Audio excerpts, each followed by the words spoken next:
should be yes. Okay. So, the way the interview is going to go is, I've got like a full-on interview schedule here that I'm going to follow and what have you, but I would rather it sort of went as a conversation than a sort of question and answer session. Yeah. So I'll refer to it a bit, but if we chop about and change and all that sort of stuff, I really don't mind. So we're looking at friendship. And so a good way to start maybe would be to ask you to tell me about one of your friends, and sort of tell a story of how you came to meet them. Right. I suppose I start with talk about my best friend. Okay. I used to live in Austria for 15 years, and my parents separated, and my mum took us over to England. So quite strange. It was new big school. I was accepted in Austria in basically a 95% girls' school, which was heaven for me. Brilliant, a girl for every day of the year, to being accepted in, which is an all-boys school. All right. Only sixth form allowed to girls, so I was like, the girls. So it's quite strange, quite a new experience. School. How long ago was this? About 7 years ago, coming up 7 years. So you were sort of in the middle of high school type? I got into year 10. I finished one set of school in Austria and came into year 10 in England, which we never had coursework in Austria and stuff like that, so it's quite difficult. So each school uniform we didn't have, so it was all new experiences, and a class of 30, I can't remember names, I just didn't know anyone. So one of my mates, I met him in our history class, and he sat next to him, and he's now my best friend. We went out to school discos and stuff like that, and he took me under his wing, and yeah, nice lad. Okay. So how do you actually meet him? You met him in class, I guess? In class, yeah, and he so was in the form as well. So how do you sort of how do you sort of pass the time with him? When you guys are together. As in school or outside? Both, I guess. Both. Well, I suppose we just sat about sometimes. We also sort of played footy as you do, and he after our GCSEs, he had a villa in Menorca, and so there's a group of us planning to go out. So we basically sat in during lunchtime planning what we were going to do, and we just sort of went to the pub. My mum kicked me out at the age of 16 and told me to go to the pub with the lads, and it's like, yeah, cheers, mum. So we were at the pub every Friday, and yeah, it's just general stuff, just hang around, meet up with some girls and stuff. Okay. And you still see him a lot? Well, he's gone up to university up there, but every time he's down, we try and meet up for lunch or at least go out for a good old night. So yeah, we used to go out to Liverpool nearly every other Friday as well before that. So okay. So his family over the water as well, are they? Or where are they based? They at the moment they've got a house in America, so they're in America. Okay. So, but yeah, I went travelling with them as well during my gap year. So I spent 3 months at least 24/7 with them. So yeah. Normally you can't do that with people. I can't, but he's his best mate. I can't. Why can't you normally with? I can, but I need other people sometimes. It's just it's got to be someone that you want to spend 24/7 with. For 3 months, knowing you will travel with them 24/7. It's quite a big ask. It is. How did it go? Amazing. Yeah. Did you ever fight? No. Not once? Not even once. That's good. It's quite surprising because he's such an annoying person. During the history lessons, he used to poke me continuously in the shoulders, like. Yeah, that's the sort of friend you want. He's a middle child as well, so he has middle child syndrome. Oh yes.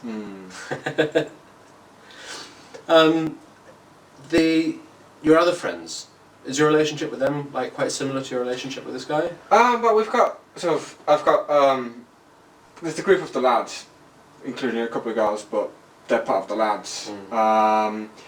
yeah, there's I'd say there's about 10 of us that go to the pub together, but they're sort of a bit older than us, some of them. So there's the 4 of us, was him, me. Is there 3? 4 of us. Well, we're sort of close, we're close knitted. Sometimes when we are together, there's us 3, us 4, and then the rest around. I mean, sort of, I see my friends as a chosen family. You know, you can't choose who your family is, but you can choose who your friends are, and so they're sort of knitted with me as a family in a way. I've got other sort of friends here and there which are really close to. A couple of girls that I'm really close to, and I'm just making new friends at the moment. So. Okay, all right. So this new friend, how have you met them? Facebook. Well. Oh yes. Over the internet. I'm going to America over the summer for just over 3 months, I think, and I'm going to Camp America for the first 2 months. So I've meeting all sorts of people through there as well, getting to know them over by MSN, Facebook, over the internet, and then I've met this girl who's because I'm going on a trek afterwards from New York to LA for 3 weeks, which is camping and roughing it, and it's going to be fun. And found that they've got a blog space on their webpage, so I put on saying I've created the group in Facebook, you know, let's get together, let's get to know each other, as we are going to spend 3 weeks with each other. And this girl, she goes to university, so we got on really well on MSN. You know, wow, I've never got on so well, so fast with someone just over the internet. You know, I can trust her, I can tell her anything, and I only met her once. And I went for dinner with her the other day, and yeah, we get on like a house on fire. Yeah. So I mean, that must have been a bit odd, meeting her face to face, not having. Yeah, it was strange, Yeah. but it's quite fast. You know, got on quite well. There's no problem. Weird, actually. Okay, cool. The first friend you're talking about.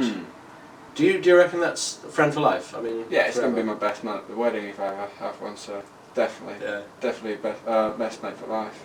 But is he going to be going back to the States? Is he going to be moving out there with his family and that? His family sort of move about. They're never settled anywhere. Oh right, okay. So They haven't like emigrated. They're just working there for a while or something. well, like they've got a 1-year visa out there, and it depends on the youngest son, he's just in his 11 plus, so he must be what 10, 11, and he failed that. So they're hoping he might pass his 12 plus, so they might go back to England. And they sort of lived in Spain for ages, then moved to England for the schooling, and then they liked the idea of America because the oldest son was going to try out and go to college out there.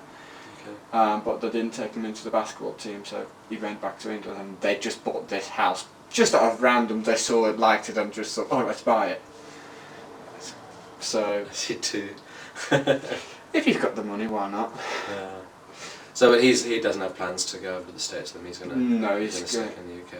Well, he doesn't want to stick in the UK. He just wants to. He doesn't like the UK too much. The weather doesn't suit him. He lived in Spain for so many years. So it's a fair. So how do you think? I mean, if he heads off somewhere sunny and you end up staying in the UK or something, how do you think? I'm not planning to stick around in the UK myself. But I mean, you may end up in different parts of the world. Oh, or something like that. yeah. The world is a small place now. Yeah, there's always the internet, there's phones. I mean, he's in Edinburgh, which is as far away as it could be Australia. Yeah. I mean, yeah. So I mean, whilst I was living in Austria, my cousins and I quite close, and they moved away sort of car distance and needed to travel, so we didn't see each other as often, but we could have done. And when I moved away, what they said was we could have seen each other so often, but we didn't. And now that I'm living so far away, they want to see me. So the distance doesn't really matter. It's just the effort you put into it, I reckon. Yeah. Okay.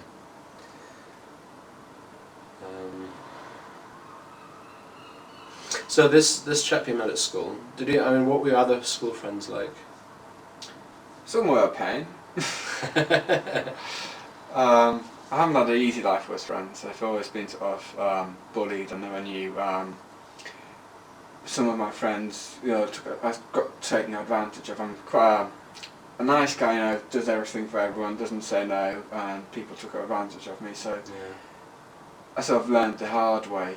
So there are a few folks like that, but yeah, I always got on, tried to get on with everyone. I can't dislike. I fail to dislike people in a way. There's only very rare people that I dislike, and that's a very good reason. They upset my family or something, and that's it. But otherwise, I get on well with people in general. What sort of things do you mean by you're taken advantage of? Just helping them in all sorts of work. They'd hang around with me when it suited them, and then just drop me like I was nothing. And the next thing they'd be bullying me, teasing me, and I wouldn't know why I was in the place. But no. And yet, these are people that you sort of brought up in the context of friends as well. So yeah, that was quite confusing sometimes. Yeah. But I don't know. With my friends that I've got now, we've got a sort of a banter going on. When we can't say anything to each other, which if we say to another person could be quite hurtful and quite shocking. People see it as something.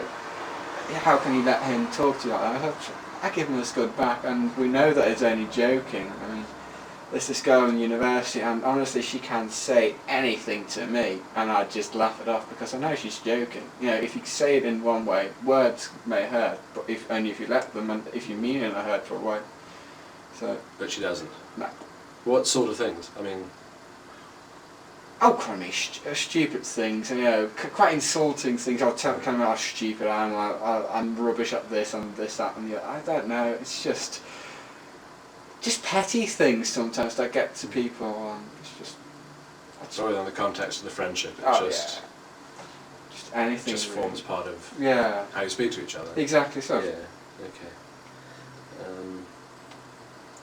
How many of your other school friends are you still in touch with?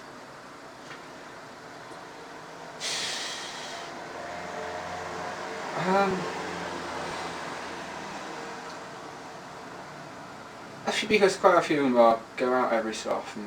Just 3 of them majorly, which are my best 3 friends. One's sort of, whenever he had a girlfriend, he always stuck to his girlfriend, sort of distanced himself from the group. So him I see every so often. When he's single. No, this one I think that's going to last for some reason. He's been with her for a few years now. And you still see him, he's not sort of isolated? He's not isolated, okay. No, but I still see him every so often. Over Facebook I like to sort of give people a line every so often. I tend to like to keep in touch with people, but I'm rubbish at it. I intend to, so I will phone you, will do that. I phoned up a friend that I went to school with, and she said, we need to keep in contact more often. Yeah. That was January. Haven't heard from her since. So in 4 months, that's not brilliant. No. Okay. And there must have been other friends that you've sort of drifted away from as well. Yeah, obviously having lived in Austria for 14, 15 years, I've had a few friends out there. One of them, funny enough, when we just finished junior school, so we were 11, she moved to England, a Filipino girl, her family moved to London. Okay. And we kept in contact via letters, and that's off when I moved to England. I met her once, so that was 5 years later.